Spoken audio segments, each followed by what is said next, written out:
मुझे तो BP, sugar, thyroid, asthma, arthritis, liver, kidney, heart, brain की तो छोड़ो, सर्दी जुकाम भी नहीं होता। क्या करता हूं?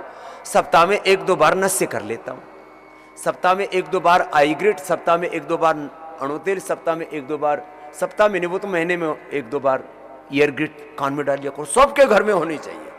चलो अब ये बात बताता हूं, सबके घर में आईग्रिट, सबके घर में ईयरग्रिट, सबके घर में अणुतेल अवश्य होना चाहिए, और सप्ताह में 1 बार नस्य अवश्य करना चाहिए, सप्ताह में 1 बार बस्ती अवश्य करनी चाहिए। बहुत गंदगी अंदर जम जाती है, थोड़ी बहुत तो असावधानियां हो जाती हैं खाने पीने में, साफ कर। सप्ताह में 1 बार जल नीति, सूत्र नीति, सप्ताह में 1 बार कुंजर, सप्ताह में 1 बार उपवास। पहले कुछ लोग भगवान के नाम पर ऐसे, आज सोमवार का है तो ये उसका है, ये उसका है, पता नहीं कौन कौन से देवी देवताओं के नाम पर उपवास करते हैं। हम तो रोज ही उपवास में रहते हैं। पहले तो करीब 20 साल तक हमने फलाहारी किया, और अब मात्र 2 बार खाते हैं।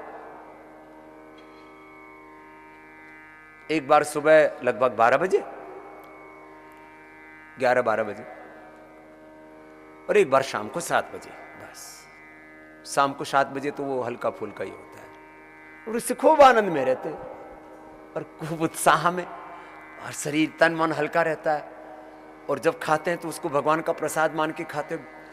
जो भी कुछ थोड़ा सा खाना होता है, थाली भर के नहीं खाते। खा सकते हम। कल हमारे साथ यहाँ के मुख्यमंत्री थे धामी जी, बोले बाबू जी आप इतना ही खाते हो?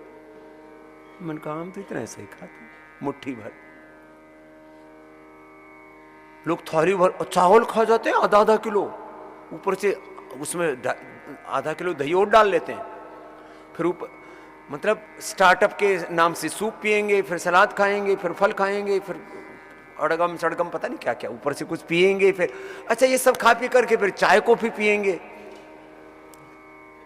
कुछ गर्म हो जाए, कुछ ठंडा हो जाए, कुछ चटपटा हो जाए, कुछ तीखा हो जाए, कुछ मीठा हो जाए। इन सब चीजों में चक्करों में मत पड़ा करो।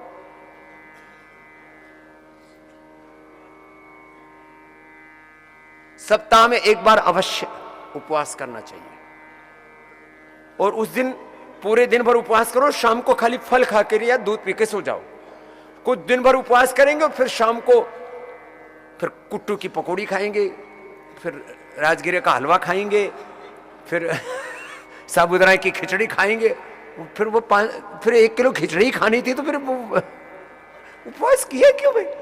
भूख अच्छी लगती है? अरे भूख अच्छी लगती है तो थोड़ा संयम कर।